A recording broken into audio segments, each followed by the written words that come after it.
Hi, how are you today? I'm okay. How are you? I'm doing well. My name is Alicia Angren, and what's your first and last name? Janet Poles. Okay, Janet Posen, what would you prefer for me to call you? Janet is fine. Okay, Janet. Well, before we begin, I'd like to go over confidentiality.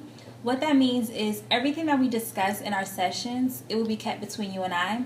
The only time I would have to inform someone else about what we discussed if you ever discussed harming yourself, harming a child, harming someone that's disabled, or harming the elderly. But other than that, everything that we discuss in this session and our future sessions will be kept between you and I. Does that sound okay? Okay. Okay, well, before we begin, I'd like to go over our agenda. Before our agenda will consist of our client expectations, meaning you'll discuss, your expectations from our session. Then I'm going to do a mood check with you just to see how you're feeling. After that, we will kind of dive into why you came in here today and discuss your problem. Then I would like to set some goals with you, but we'll work together to do that. After that, I'd like to discuss CBT with you. I'm not sure if you're familiar with that, but I'll discuss that with you and we'll discuss it and speak on it. After CBT, we'll go ahead and summarize what you discussed.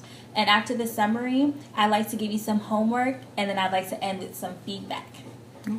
Does that sound okay? It's a lot. It's not a lot, I promise you. It's Okay. not that much. Okay. Okay. Okay, well, now that we went over our agenda, I'd like to ask, what are your expectations from our sessions here?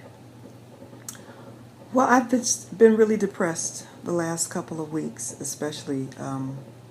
My dad has Alzheimer's, and it's kind of overwhelming. I'm just hoping to find some ways to help so that I can kind of get back to my normal self.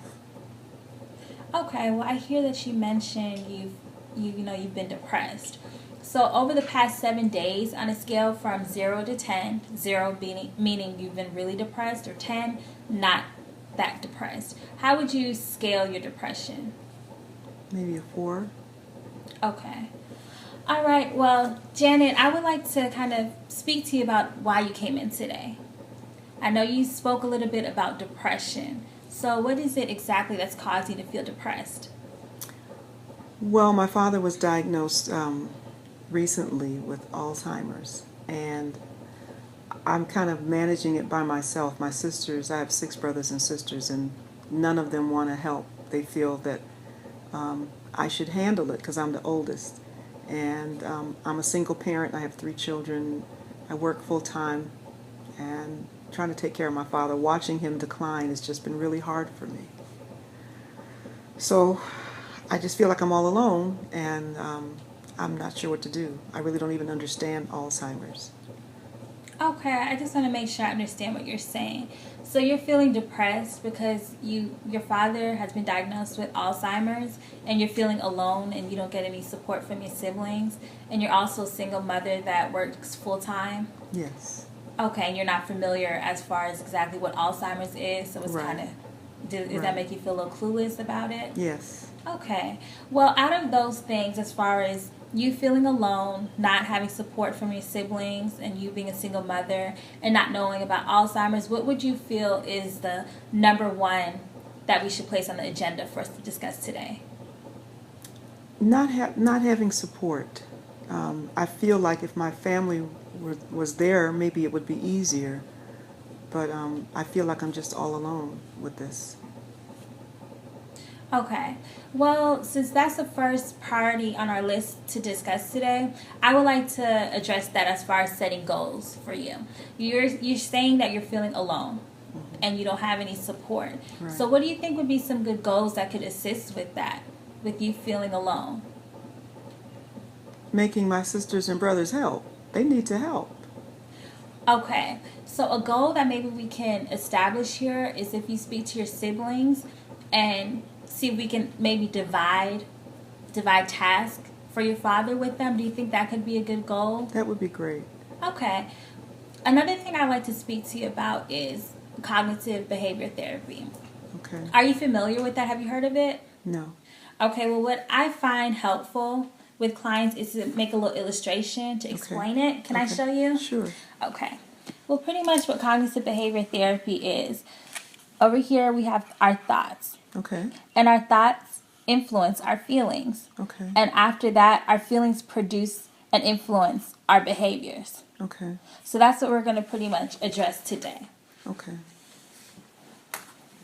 Okay, Janet, and just so I can make sure that I understood correctly, you came in here today because you're feeling depressed. Your father has been diagnosed with Alzheimer's, and you feel as though you have no support from your siblings. You're a full-time mother and a single mother, and you feel as though if you get some support from your siblings, it might be more beneficial for you and helpful. Right. So we made some goals as far as you getting that support and speaking to your siblings, as far as maybe dividing up tasks to help with your father, so it's not all left up to you. Okay. Does that sound about right? Yeah. Okay, well, for your homework today, Mm. I promise you, it's not going to be hard. Okay. But what I would like to do with you today is for your homework, I would like for you to write down whenever you're feeling depressed and alone, I want you to write it down. And if you can write down the thoughts that you had that caused you to feel depressed. Okay. Okay, and also going back to the goal that we set about the task, another part of the homework assignment, I want you to see if we can write different tasks that you feel that you could be able to help with your father. So that you don't feel all alone. Maybe pick, maybe one or two tasks that you think that you could be able to help with your father and divide the others amongst your siblings. Okay. Does that sound like something that you'd be able to do? I think I can do that. Okay. Okay, Janet. Well, I'm going to give that to you to take with you. Okay. And if you can come back, our next session, we can follow up to see how the homework went with you. Okay. Okay, and I just want to ask you, Janet, how do you feel about our session that we had today? Well, it was helpful. I feel better. I feel like there's a way that I can start to manage how I'm feeling, and that's what I really wanted, so I feel better. Okay. And is there anything that you feel like we could do differently, or I could do differently for our next session? No, I think I'm going to work on this, and that's going to help me. Okay, great. Well, thank you so much for coming in today, Janet. So I'll be seeing you next Tuesday at the same time. Okay. Does that Thank sound you. good? Okay, good. Well, you have a wonderful day. Thank you for coming in today. Thank you.